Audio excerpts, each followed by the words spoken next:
folks, Jammin James Riley with you for Rockabilly and Blues Radio Hour. This is where I do it all. Do all the recording of the shows, actually do the interviews via phone. Some people actually hear live in the studio. Started this in 2014.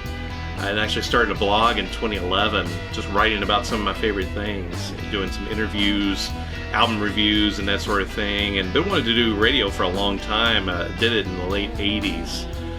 Georgetown College in Georgetown, Kentucky. Started as a podcast, started doing some more interviews, some radio stations started picking it up, and now we're heard on over 150 stations around the world, which is pretty cool.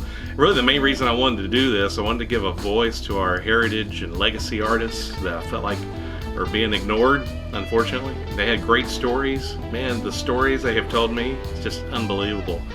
The second reason was to give voice to the new artists that felt like our music industry was ignoring.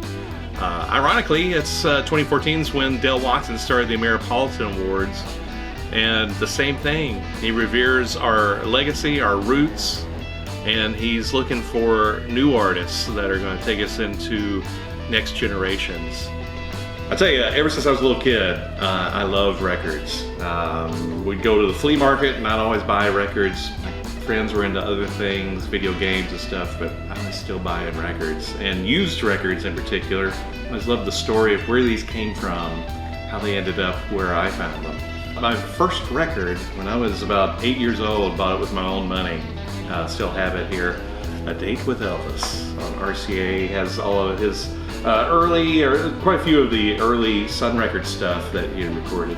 And man, I just love that one. I always love the cover too, that's pretty cool. This one is cool ever since I was a kid. Fascinated, obsessed with Buddy Holly.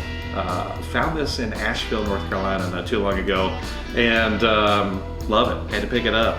That's the original, which is pretty cool. This is one in Memphis, Howlin' Wolf.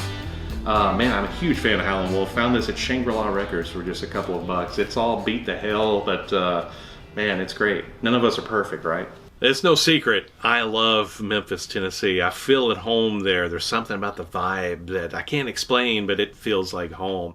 We do interviews pretty often. I think that, to me, is one of the coolest things that we do. We talk to artists that started in the 50s in Memphis, and that's ground zero right there. Memphis, Sun Studio, Beale Street, all of that stuff. Some amazing stories have come from that. And so now I feel like we're giving them a home, we're giving them a voice, and a lot of radio stations and shows that are doing similar things out there too that inspire me, and I want to kind of keep doing this.